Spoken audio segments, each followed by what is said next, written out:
唉，今期吹下火啊！自從我哋嘅祖先發現咗點樣搞出火之後，人類嘅世界就完全唔同晒啦。佢哋唔知點樣呢，發現揾支棍仔喺塊木頭上邊係咁轉，係咁轉，竟然俾佢哋轉咗啲火出嚟喎。哇，正啊，又有光又有熱啊！咁其實要點樣先至可以搞得出啲火嚟呢？要搞出火呢，啲科學家就話要三樣嘢，即係所謂火三角啦。第一係燃料，通常係木啊、乾咗嘅樹葉啊、紙之類嘅碳氫化合物。第二係空氣裏面嘅氧氣。第三就係熱力啦。當啲燃料被加熱到某個溫度嘅時候，就會同空氣裏面嘅氧氣產生化學作用，呢啲就叫做燃燒啦。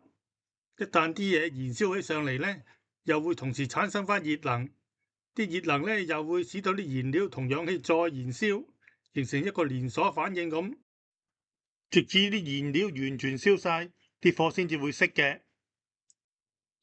我哋揾支蠟燭仔嚟講下，你有冇諗過點解點着咗支蠟燭仔，堆火就會係向上燒嘅呢？其實係因為啲蠟燭遇到熱燃燒嗰陣，放咗啲熱能出嚟，搞到附近個空氣都熱晒，熱空氣就向上升，啲冷空氣就喺下邊補充翻。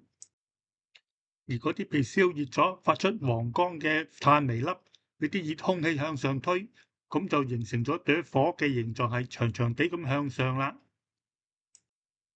但係你有冇諗過，如果喺太空站冇重力嗰陣點着支蠟燭，你嗰支蠟燭朵火會係點樣嘅呢？朵火就唔會係長形，而係球形嘅，就係好似呢幅圖咁樣噶啦。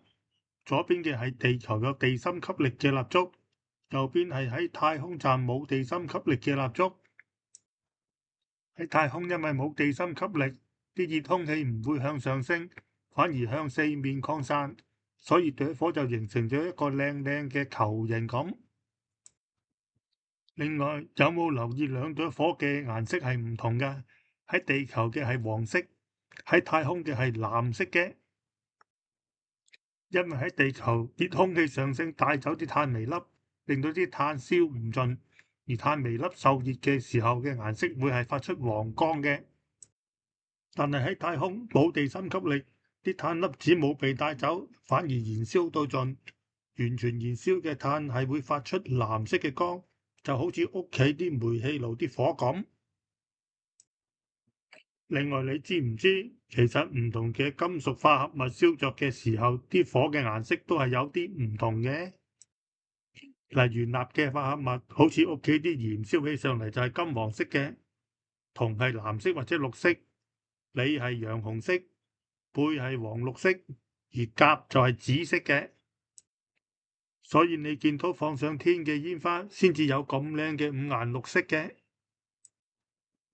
好啦，講完顏色，有冇諗過靠燃燒啲火嘅溫度可以去到幾多度呢？其實要睇佢用邊一隻燃料，同埋有幾多氧氣幫佢助燃。火柴就600至800度，蠟燭就1000至1400度，而家用嘅煤氣呢，可以去到1800至到2500度。至於工業用嘅熱血呢，係可以去到2800至到3000度都得嘅。而最勁呢係二氫乙炅，加埋啲臭氧，係可以谷到上去5800度，係人類已知最熱嘅火。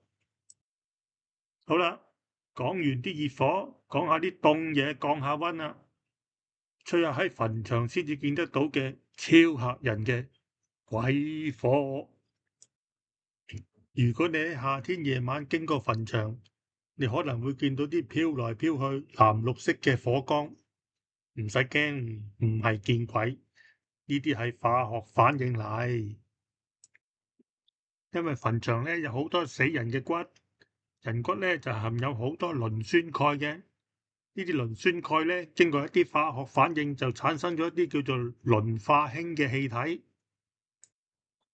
呢隻氣體遇到空氣喺38度已經會燃燒，產生咗啲藍綠色嘅火光出嚟。